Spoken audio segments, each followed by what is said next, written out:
যুক্তরাষ্ট্রের ক্যালিফোর্নিয়ার San Diego. শান্ত সকালের নীরবতা ভেঙে আচমকাই কেঁপে ওঠে ইসলামিক সেন্টারের প্রাঙ্গণ। আধা স্বয়ংক্রিয় অস্ত্রের অন্তত ৩০ রাউন্ড গুলির শব্দে নিমিষেই ঝরে যায় ৩টি তাজা প্রাণ। ১৭ ও ১৮ বছরের দুই কিশোরের এই নৃশংসতা মার্কিন মূল্যকে আবারও উগ্রবাদের এক নতুন এবং বিপজ্জনক চিত্র সামনে এনেছে। শহরের সবচেয়ে বড় মসজিদে বন্দুক হামলার ঘটনা পশ্চিমা বিশ্বে মাথাচাড়া দিয়ে ওঠা বর্ণবাদ ও ইসলামোফোবিয়ার এক নতুন এবং মারাত্মক দিক উন্মোচন করেছে। হামলার পর ওই দুই সন্দেহভাজন কিশোর নিজেদের গুলি করে আত্মহত্যা করলেও এই ঘটনা মার্কিন সমাজে কিশোর অপরাধ ও ঘৃণাজনিত অপরাধের এক ভয়াবহ মেলবন্ধনকে সামনে এনেছে। পুলিশ প্রথমে ঘটনাটিকে সাধারণ নিখোঁজ ও আত্মহত্যাপ্রবণ কিশোরের ঘটনা মনে করলেও সন্দেহভাজনের রেখে যাওয়া ডায়েরি বা নোট পাল্টে দিয়েছে দৃশ্যপট। Islamic Center of San Diego হামলার পর সন্দেহভাজনের বাড়ি থেকে উদ্ধার হওয়া নোট পাল্টে দিয়েছে তদন্তের মোড়।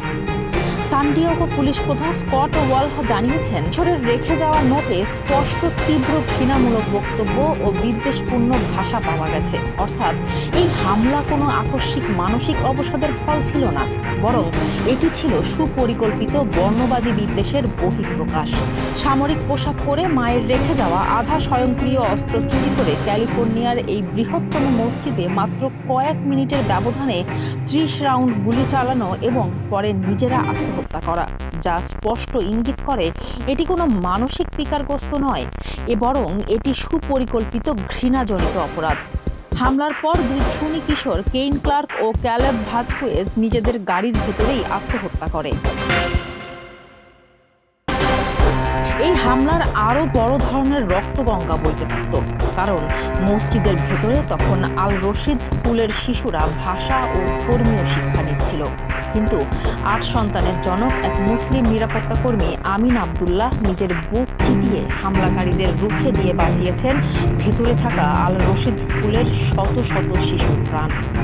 নিজের জীবন দিয়ে অনেকের জীবন বাঁচানো ৮ সন্তানের এই জনককে বীর আখ্যা দিয়েছে খোদ ক্যালিফোর্নিয়া পুলিশ।